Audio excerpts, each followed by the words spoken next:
The media has become obsessed with reporting rumors about the tensions within the Trump administration, as opposed to being obsessed with reporting the news, or telling the truth, or not being slimy knuckleheads damaging the country with their hysterical opposition to Republicans.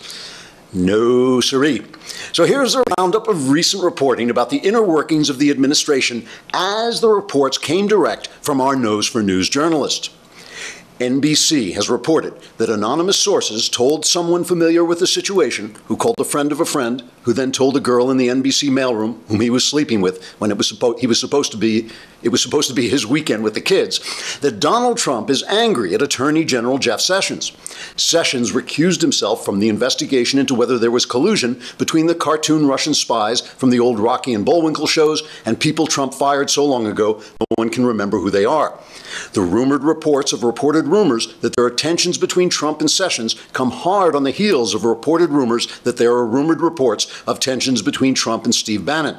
Bannon, of course, is chief strategist in charge of destroying all that's good and true in the universe in order to establish the supremacy of the white race over his office, which has been moved next to the West Wing men's room.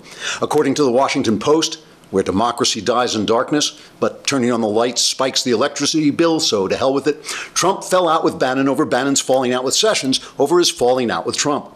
The Post received word of the feud from an anonymous friend of an anonymous source, actually named Anonymous, who said that Trump and Bannon were seen in an argument in the Oval Office, during which Trump hit Bannon's fist so hard that Bannon's arms swung around in a big circle, causing Bannon to punch himself on top of the head. Bannon responded by trying to poke the president in the eyes with 2 fingers, but the president put his hand on his forehead, blocking the strike, and then laughed at Bannon, saying, quote, "Nyuk, nyuk, nyuk," whereupon Bannon surprised the president by twisting his nose in a 180-degree circle. The Post report of the feud with Bannon over the NBC's report of the feud with Sessions may have been the result of a report on Axios that Bannon had arranged the firing of Chief of Staff Reince Priebus. According to anonymous sources familiar with the situation of other anonymous sources, Priebus only continues to show up for work at the White House because he's embarrassed to tell his wife that he's been fired 16 times. The reported Priebus firings are part of a reported administration shakeup that could affect every corner of journalists' imaginations. The reported drama and feuding in the White House will continue until reporters in Washington, D.C. find something useful to do with their lives. So don't expect it to end in the foreseeable future. Trigger warning, I'm Andrew Klavan, and this is The Andrew Klavan Show.